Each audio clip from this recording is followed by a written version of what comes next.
સંદેશ ન્યૂઝના રિયાલિટી ચેકમાં સુરક્ષામાં છીંડા હોવાનું જાણવા મળી રહ્યું છે। કોસ્ટલ હાઈવે પરની ગોસાબરા ચેકપોસ્ટ નધિયાતી જણાઈ રહી છે, ત્યારે સંદેશ ન્યૂઝના ગ્રાઉન્ડ ઝીરો તપાસમાં પોસ્ટ ખાલી હોવાનું જણાઈ રહ્યું છે।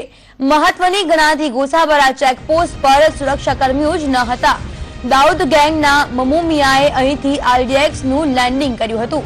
મહત્વનું છે કે 1993 બોમ્બ બ્લાસ્ટ સમયે અહીંથી આરડીએક્સ ઘુસાડવામાં આવ્યું હતું, ત્યારે આ જ ચેકપોસ્ટ પર સુરક્ષાકર્મીઓ ન હોવાનું સામે આવ્યું છે।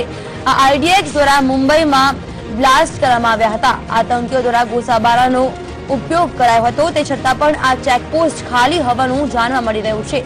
આતંકીઓ માટે સોફ્ટ ટાર્ગેટ ગોસાબારાની મહત્વની ચેકપોસ્ટ માનવામાં આવી રહી છે। આઈબીના ઇનપુટ છે કે રાજ્યમાં આતંકવાદી હુમલો થઈ શકે છે અને દરિયાઈ માર્ગેથી આતંકવાદીઓ છે તે રાજ્યમાં પ્રવેશ કરી શકે છે તેવી આશંકા છે। ત્યારે હાલ અમે ઉભા છીએ પોરબંદરની એક ગોસાબારા ચેકપોસ્ટ પર કે જે ભૂતકાળમાં પણ આતંકવાદીઓ છે ત્યાં ગોસાબારા કોસ્ટલ એરિયામાંથી તેઓ પ્રવેશ કરી ચૂક્યા છે।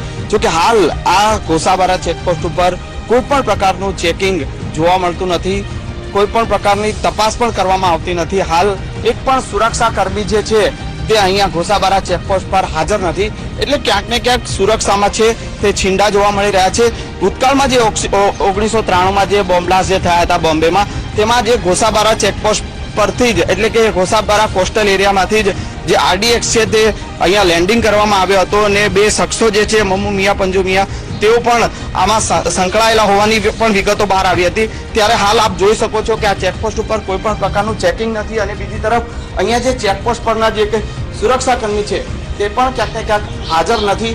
એટલે કહી શકાય કે જે આખી રેડિયાળ તંત્ર જે તંત્ર સામે જે આવેલું છે સુરક્ષા તંત્ર અને કોઈ પણ સુરક્ષાકર્મી છે તે હાજર નથી, એટલે ક્યાંક ને ક્યાંક સુરક્ષામાં તે છીંડા જોવા મળી રહ્યા છે। કેમેરામેન વિનોદ શર્મા સાથે સંજય ડાક, સંદેશ ન્યૂઝ, પોરબંદર।